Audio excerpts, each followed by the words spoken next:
आज हम बात कर रहे हैं एक बेहद दुखद और चौंकाने वाली घटना की। ये कहानी है भारत के एक और होनहार बेटे 29 साल के टेक इंजीनियर मोहम्मद निजामुद्दीन की, जो एक बार फिर अमेरिका की सरजमी पर नस्लवाद की भेंट चढ़ गया। जी हाँ, ये मामला सिर्फ क्राइम से जुड़ा नहीं, ये जुड़ा है नस्ल भेद और उसके बाद मिली निर्मम प्रताड़ना से। पर अफसोस कि नस्ल भेदी चक्रव्यूह में फंसा भारत का ये बच्चा, उसमें कुछ ऐसा घिरा कि आखिर में उसी में फंसकर अपना दम तोड़ दिया। आइए जानते हैं क्या है ये पूरा मामला और क्यों इस घटना पर कोई अभी तक यकीन नहीं कर पा रहा है। निजामुद्दीन तेलंगाना के महबूब नगर का रहने वाला है। उसने अमेरिका के फ्लोरिडा से कंप्यूटर साइंस और मास्टर्स की डिग्री ली थी और कैलिफोर्निया में एक टेक फर्म में काम कर रहा था। उसके परिवार का कहना है कि वो बहुत शांत और धार्मिक स्वभाव का था, लेकिन अमेरिका में कुछ भी ठीक नहीं था। अपनी मौत से पहले निजामुद्दीन ने सोशल मीडिया पर अपनी आपबीती साझा की थी।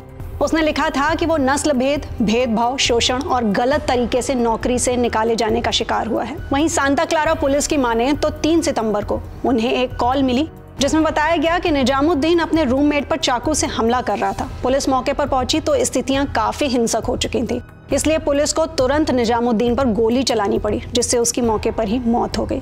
पुलिस ने अपनी कार्रवाई का बचाव करते हुए ये भी कहा कि उनके पास गोली चलाने के अलावा कोई और विकल्प नहीं था।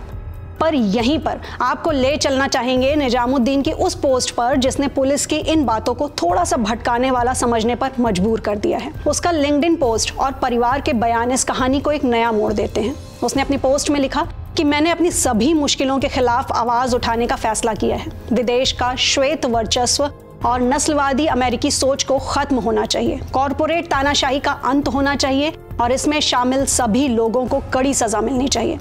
निजामुद्दीन ने बताया कि वो EPM सिस्टम्स नाम की एक कंपनी में काम करता है जो गूगल को अपनी सर्विसेज देती है, लेकिन कंपनी में वो जबरदस्त नस्ल भेद यानी रेसिज्म का शिकार हुआ है।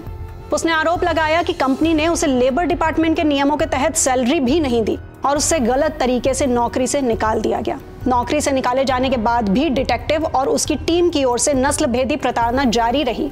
स्थिति तब और ज्यादा खराब हो गई जब निजामुद्दीन के खाने में जहर मिला दिया गया और बाद में उसे घर से भी निकाल दिया गया। निजामुद्दीन ने पोस्ट में लिखा कि आज ये मेरे साथ हो रहा है, कल ये किसी और के साथ भी हो सकता है। इसलिए मैं दुनिया से अपील करता हूँ कि इसमें शामिल लोगों के जुल्म और गलत कामों के खिलाफ न्याय की मांग करें। तो निजामुद्दीन ने अपनी पोस्ट में आरोप लगाया था कि उसके खाने में जहर मिलाया गया था और उसे घर से भी निकाल दिया गया था।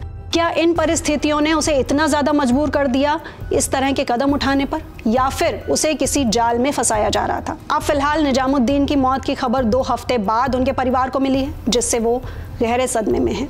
उनके पिता ने विदेश मंत्री S जयशंकर से अपने बेटे का पार्थिव शरीर भारत लाने और मामले के निष्पक्ष जांच कराने की अपील की है। ये घटना एक बार फिर अमेरिका में भारतीय छात्रों और कामगारों की सुरक्षा पर गंभीर सवाल खड़े करती है।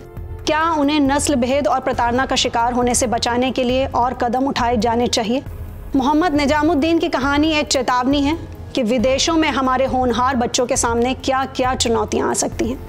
आप इस दुखद घटना के बारे में क्या सोचते हैं? अपनी राय हमें नीचे कमेंट सेक्शन में ज़रूर बताएं और साथ ही साथ ऐसे ही इन्फॉर्मेटिव एक्सप्लेनर्स के लिए सब्सक्राइब करें INX लाइव को।